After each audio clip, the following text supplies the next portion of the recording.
Hi friends எல்லாருக்குமே good morning. இன்னைக்கு நம்ம ஷின்சான்ல ஒரு சூப்பரான எபிசோட் தான் பார்க்க போகிறோம். இந்த எபிசோடில் நம்ம ஷின்சான் ஹாரியும் ஒரு கம்பெனிக்கு பாஸாக இருப்பாங்க. இவங்க 2 பேரும் சேர்ந்து பக்கத்து கம்பெனியோட பாஸை லஞ்சு கூப்பிடுவாங்க. அவருக்கு அந்த லஞ்சு பிடிச்சிருந்தா தான் இவங்க கூட புது புது ப்ராஜெக்ட் எல்லாம் சைன் பண்ணுவார். அந்த பக்கத்து கம்பெனி பாஸ் யார், இவங்க என்ன பண்ண போகிறாங்கன்னு தெரிஞ்சுக்க இந்த வீடியோ ஸ்கிப் பண்ணாமல் ஃபுல்லாக பாருங்கள். வாங்க வீடியோக்குள்ள போகலாம். அதுக்கு முன்னாடி வெல்கம் டு டாப் டக்கர். எபிசோடோட ஸ்டார்டிங்லேயே ஒரு ஹோட்டலாக காட்டுறாங்க. அது ஒரு ஜாப்பனீஸ் ஹோட்டல். பார்க்க நல்லா பெருசா, ஆனால் அது ஹோட்டல் மாதிரியே இருக்காது, ஒரு வீடு மாதிரி இருக்கும். அந்த ஹோட்டலில் தான் நம்ம ஹாரியும் ஷின்சானும் உக்காந்துட்டு இருக்காங்க. அப்படியே அவங்களுக்கு நேர் ஆப்போசிட்டாக நம்ம மசாவை உக்காந்துட்டு இருக்கா. எஸ், நம்ம மசாவை தான் அந்த பக்கத்து கம்பெனி பாஸ். இப்போ நம்ம ஹாரியும் ஷின்சான் கிட்ட அவர் வந்துட்டாரு பாருங்க, அவர்கிட்ட ஏதாச்சும் பேசுங்கன்ட்டு சொல்ல, உடனே நம்ம ஷின்சானும் உங்க மண்டை பாக்குறதுக்கு எதுக்கு ரைஸ் பால் மாதிரியே இருக்குன்னு கேட்பான். உடனே ஹாரியும், பாஸ் நீங்க என்ன கேட்டுட்டு இருக்கீங்க, அவர் காண்டாருன்னா அப்புறம் கான்ட்ராக்ட்ல சைன் பண்ண மாட்டாருன்னு சொல்ல, உடனே நம்ம ஷின்சானும் ஓ அப்படியா, இப்போ எப்படி பேசுறேன்னு பாருங்கன்னு சொல்லிட்டு மசாவை கூப்பிட்டு உங்களுக்கு என்ன சாப்பிட வேணும்னு கேட்பான். உடனே மசாவும் எனக்கு எதுவாக இருந்தாலும் ஓகேன்மா. உடனே ஷின்சானும் அப்படிங்க அதை கொண்டு வாங்கன்ட்டு சொல்ல, உடனே நீயும் ஒரு பெரிய பாத்திரத்தை தூக்கிக்கிட்டு சிக்கி திணறி தடுமாறி டேபிள் மேலே கொண்டு வந்து வைப்பா. உடனே நம்ம ஷின்சான்ல, பாஸ் மசாவ் இங்க பாருங்க, உங்களுக்காக சாக்கோபி சாதம், சாக்கோபி குழம்பு, சாக்கோபி பொரியல் அள்ளி அள்ளி சாப்பிடுங்கம்மா.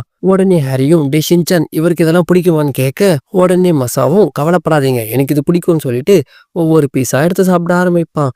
இப்போ நம்ம ஷின்சானும் ஹரி உங்க வேலையை நீங்க காட்டுங்கன்ட்டு சொல்ல, நம்ம ஹாரியும் நேராக மசாவை கிட்ட போயிட்டு நீங்க சாப்பிட்றதுக்கு முன்னாடி நான் உங்களை கொஞ்சம் என்டர்டெயின் பண்ணுவான்னு கேட்பாரு. உடனே மசாவும் சரின்ட்டு சொல்ல, நம்ம ஹாரியும் மசாவை தூக்கிட்டு சின்ன குழந்தைய சுற்றி சுற்றி விளையாடுற அப்பெல்லாம் மசாவை சுற்றி சுற்றி விளையாடிட்டு இருப்பாரு. இந்த மசாவை வைக்கமே எல்லாமே சிரிச்சிட்டு இருப்பான். அடுத்து நம்ம ஷின்சானோட மசாவுக்கு ஜூஸ் எல்லாம் ஊற்றி கொடுத்து குடிக்க சொல்லுவான். இந்த மசாவை ஜூஸ் எல்லாம் குடிச்சு முடிச்சுட்டு சாப்பபியெல்லாம் சாப்பிட்டு முடிச்சுட்டு அப்படியே உட்காந்து கலக்கலன்னு பேசிட்டு இருப்பாங்க. கடைசியா நம்ம ஷின்சானும் எங்க கம்பெனிக்காக நான் ஒரு ப்ராஜெக்டை வாங்கணும்ட்டு ரொம்ப நாளா வெயிட் பண்ணிட்டு இருந்தேன். கடைசியில நீ அந்த ப்ராஜெக்டை உன் கம்பெனிக்காக வாங்கிக்கிட்டு இப்போ எனக்கு வேற வழியே கிடையாது, அந்த ப்ராஜெக்ட் இப்போ திரும்ப எங்கள் கம்பெனிக்கு வேணும், அப்படி இல்லைன்னா இந்த ப்ராஜெக்டை நம்ம 2 கம்பெனியும் சேர்ந்து பண்ணிக்கலாம், அதுக்காக நீ ஒரு அக்ரிமெண்ட் ஃபார்மில் கையெழுத்து போடணும்னு கேட்பான். உடனே மசாவும் என்னை கூப்பிட்டு வந்து உட்கார வச்சு சாக்கோபி கொடுத்து ஜூஸ் கொடுத்து நான் அங்கே டிக்கெட்டு தூக்கி சுற்றிட்டு இருந்தீங்கன்னா நீங்கள் சொல்கிறதெல்லாம் கேட்பேன்னு நினச்சிங்களான்னு கேட்பான். உடனே ஷின்சானும் நீ கேட்பேன்ட்டு நான் நினைக்கவே இல்லை, உன்னைய சமாளிக்கிறதுக்கு தான் நான் ஒரு ஆளை இறக்கியிருக்கேன்னு சொல்லிட்டு ஒரு குச்சி எடுத்து மேலே சீலிங்கை தட்டுன்னு தட்டுவான். இப்போ சீலிங் மேலேருந்து போச்சன் கீழே குதிப்பான். இதை மசாவை பார்த்துட்டு இவன் யாரு, நேற்று பெஞ்ச மலையில இன்னைக்கு முளைச்ச காலம் நம்பர் திடீர்னு வந்திருக்கான்ட்டு கேட்க, உடனே ஷின்சானும் இவன் தான் உன்னைய மிரட்டி கையெழுத்து போட வைக்க போறான், ஸோ போச்சன் இவன் கதையை முடிச்சு விடுன்ட்டு சொல்ல, உடனே போச்சானும் இப்போ பாருங்கன்னு சொல்லிட்டு ஒரு பாவை போட்டுட்டு அவன் மட்டும் இருந்த தவணை இல்லாமல் அப்படியே மறைஞ்சு போயிடுவான். மசாவும் பார்த்துட்டு நீ ஏற்பாடு பண்ணாலும் உன்ன மாதிரியே ரொம்ப மொக்கையா இருக்கான்வா. ஷின்சானும் சா இந்த ரைஸ் பால் மண்டலம் நம்மளை கலாய்க்குதுன்னு சொல்லி சரியான டென்ஷன் ஆவான். அடுத்து இப்போ ஷின்சான்ல கிளைமேட் ரொம்ப சில்லுன்னு இல்லை, டோலோ சிப்ஸ் சாப்பிட்றியான்னு சொல்லிட்டு கொடுப்பானா. உடனே மசாவும் என்ன சிப்ஸில் பாய்சன் கலந்து கதையை முடிக்க பார்க்குறியா, நோ தேங்க்ஸ் நீயே சாப்பிட்டுக்கோன்னுவா.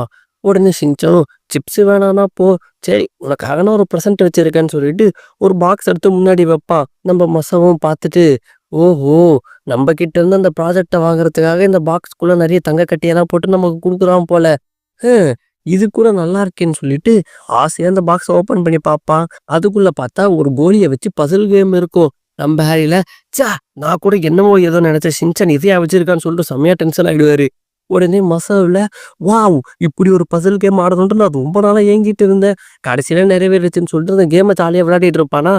உடனே ஷின்சான்ல இந்த கேம் உனக்கு பிடிச்சிருந்தா தனியே எடுத்துக்கோ, அதுக்கு பதில் அக்ரிமெண்ட்ல மட்டும் சைன் பண்ணிடுன்னு சொல்ல, மசாவில் கண்டிப்பா பண்றான்னு சொல்லிட்டு சைன் பண்ண கிட்டக்க வரைக்கும் வந்துருவான். கரெக்டா நிறுத்துங்கன்ட்டு ஒரு சத்தம் பார்த்தா நம்ம கசாமா குறுக்க வந்துட்டு, மசாவ் நானும் உனக்கு ஒரு கிஃப்ட் கொண்டு வந்திருக்கேன், அதை கொஞ்சம் ஓப்பன் பண்ணி பாருன்ட்டு சொல்ல, நம்ம மசாவும் ஓப்பன் பண்ணுவான். ஷின்சான் கொடுத்ததை விட 10 மடங்கு பெரிய பசில் ஒன்று உள்ள இருக்கும். மசாவெல்லாம் பார்த்துட்டு அப்படியே ஸ்டன் ஆயிடுவான். உடனே ஹாரியில நீ யாரா சாலா, இப்பதான் அவனே சைன் போடுறன்னு சொல்லிட்டு ஒத்துக்கிட்டான், குறுக்க வந்து குட்டையை குழப்பிட்டு இருக்க, வந்த வழியை பார்த்து அப்படியே ஓடிடுன்னு. உடனே கசாமால ஒரு நிமிஷம், அந்த கான்ட்ராக்ட் உங்க கம்பெனிக்கு வேணும்ட்டு நீங்க ஆசைப்படுறீங்க, அதே மாதிரி எங்க கம்பெனிக்கு வேணும்ட்டு நான் ஆசைப்படுறேன், மசா என்ன ஆசைப்படுறேன்ட்டு பார்ப்போன்னு சொல்ல, உடனே ஹாரியும் மசாவை பார்ப்பாரு. மசாவும் ஷின்சானும் அந்த கேமுக்காக மாறி மாறி அடிச்சிட்டு இருப்பாங்களா. இப்போ ஹாரியில வேற வழியே இல்லாம இந்த பார்ப்பா கசாவா நமக்குள்ள சண்டை வேண்டாம், மசாவா ஆல்ரெடி எங்களுக்கு சைன் பண்ணி தரேன்னு சொல்லிட்டு ஒத்துக்கிட்டான், நீ வந்த வழியை பார்த்து போயிடு அதுதான் உனக்கு நல்லதுன்னு சொல்ல, உடனே கசாமாவும் அங்கிள் நீங்க சொன்னதே திரும்ப திரும்ப சொல்லிட்டு இருக்கீங்க, நீங்க கொஞ்சம் சும்மா நில்லுங்க நான் மசாவு கூடயே பேசிக்கிறேன்மா. இப்போ குறுக்குனே நீ வந்துட்டு நான் கொஞ்சம் பேசலாமா, உங்க 2 பேருக்குமே அந்த கம்பெனியோட அக்ரிமெண்ட் வேணும்னு ஆசைப்படுறீங்க, அப்போ ஒரு கேம் வச்சு முடிவு பண்ணிக்கலாம்னு சொல்லிட்டு வெளியே கூட்டிட்டு போயிட்டு, இங்க பாருங்க சுத்தி சுத்தி கல்லா இருக்கா, அந்த கல்லுல மட்டும் காலை வச்சு கீழே காலை வைக்காம யார் கரெக்டா சுத்தி வராங்களோ அவங்களுக்கு தான் அந்த கம்பெனியோட ப்ராஜெக்ட்னு சொல்ல, மசால்ல இந்த கேம் நல்லா இருக்கேன்னு சொல்லிட்டு இப்போ ஷின்சானும் கசாமாவும் மட்டும் போட்டிக்கு ரெடி ஆவாங்க. 2 பேருமே கரெக்டா ஒண்ணு போலயே கல்லு மேல மட்டும் காலை வச்சு கரெக்டா ஜம்ப் பண்ணி வந்துட்டு இருப்பாங்க. இப்ப கசாமால என்னதான் நமக்கு கம்பெனிக்குள்ள போட்டி இருந்தாலும் இந்த மாதிரி ஒண்ணா விளையாடுறது ரொம்ப நல்லா இருக்கும்ப்பான்மா. ஷின்சானும் ஆமான்ட்டு சொல்ல, உடனே ஹாரி, நீலி, மசால் எல்லாரும் இல்ல நாங்களும் வந்து இந்த விளையாட்டுல கலந்துக்கிறோம்னு சொல்லிட்டு இவங்க எல்லாருமே ஓடி ஓடி விளையாடிட்டு இருப்பாங்களா. கசாமா மட்டும் நின்று இவங்களே வேடிக்கை பார்த்துட்டு இருப்பான். என்ன அது போட்டிக்கு நம்ம வந்து ஷேர் வேணும்னு சொல்லிட்டு, ஆனா நம்மளை விட்டு இவங்க எல்லாருமே ஜாலியா விளையாடிட்டு இருக்காங்க. இவங்க கம்பெனிலயா நம்ம ஷேர் வாங்கணும்னு நினைச்சோம்னு சொல்லிட்டு ஊட்டாய் அப்படியே நின்றுட்டு இருப்பான். இவங்க கண்டுக்காம விளையாடிட்டு இருப்பாங்க. அதோட இந்த வீடியோ முடியுது guys. இந்த வீடியோ பிடிச்சிருக்கோம். நம்ம இந்த வீடியோ பிடிச்சா லைக் பண்ணுங்க, உங்க ஃப்ரெண்ட்ஸ் ஷேர் பண்ணுங்க, மறக்காம நம்ம சேனலையும் சப்ஸ்கிரைப் பண்ணிக்கோங்க. ஓகேவா, டாடா, பை பாய்.